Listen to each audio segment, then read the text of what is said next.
Hey, it's Tal, showrunner of Regarding Dracula. I'm excited to announce that we have a merch store. You can buy Dracula-themed shirts, bookmarks, pins, postcards, and more. Just head to bit.ly/regardingdracula. Again, that's bit.ly/regardingdracula. Content warning.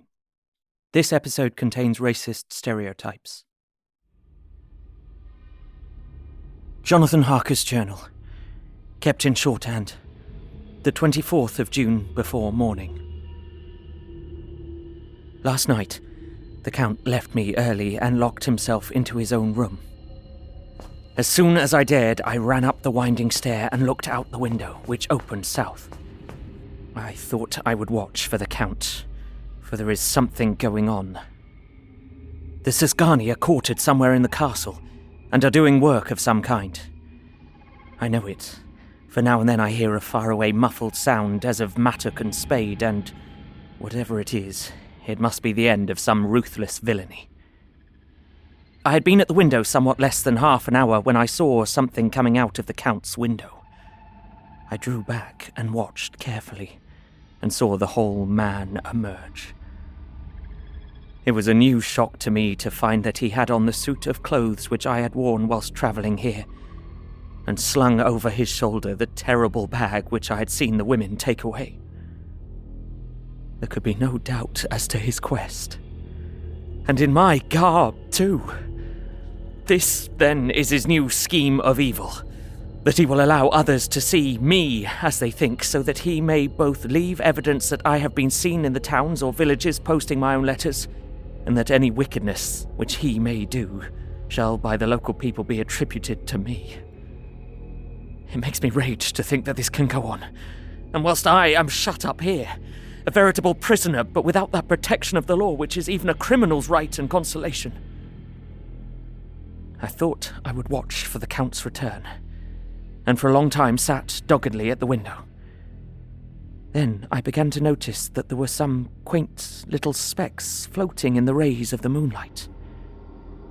They were like the tiniest grains of dust, and they whirled round and gathered in clusters in a nebulous sort of way.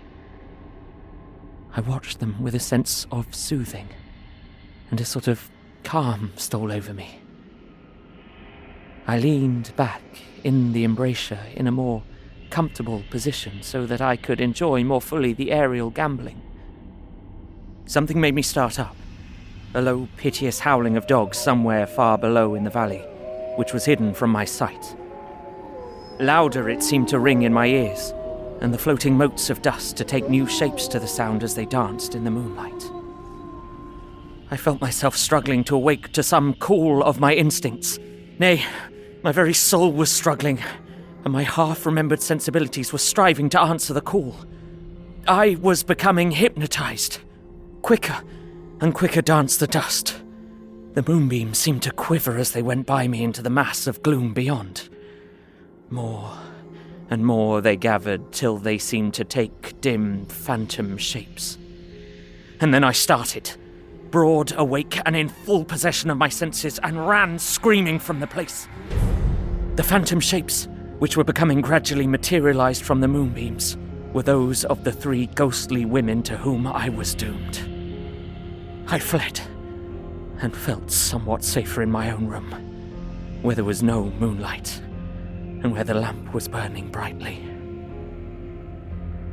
When a couple of hours had passed, I heard something stirring in the Count's room. Something like a sharp wail, quickly suppressed.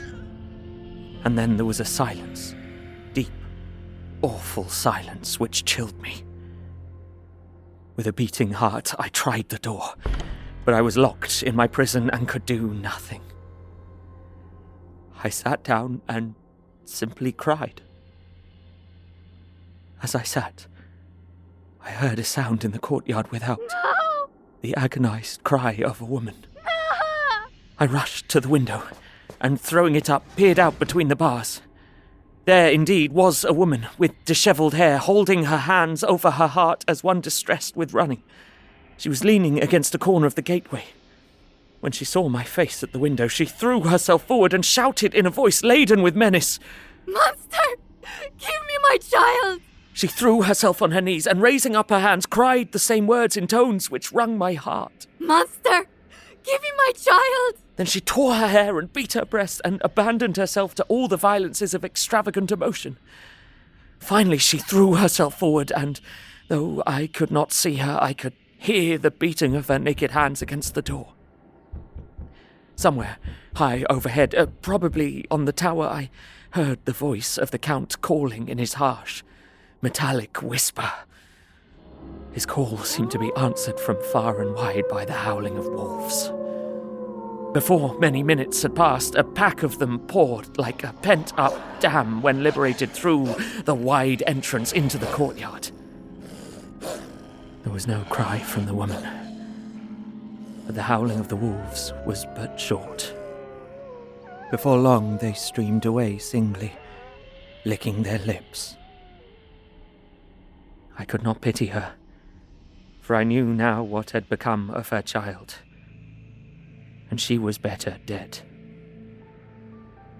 What shall I do? What can I do? How can I escape from this dreadful thing of night and gloom and fear?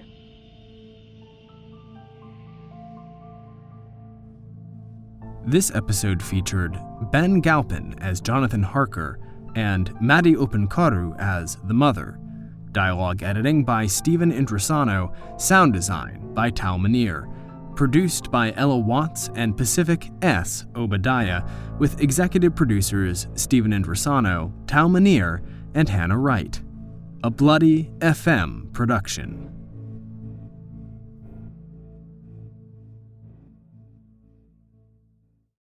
It was late in the afternoon when the professor and I took our way towards the east, whence I knew Jonathan was coming. Jonathan Harker has asked me to note this, as he says he is hardly equal to the task, and he wants an exact record kept. Dear Madam Mina, I have read your husband's so wonderful diary. Strange and terrible as it is true. I will pledge my life on it. God preserve my sanity, for to this I am reduced. Safety and the assurance of safety are things of the past. I am in hopes that I shall see more of you at Castle Dracula.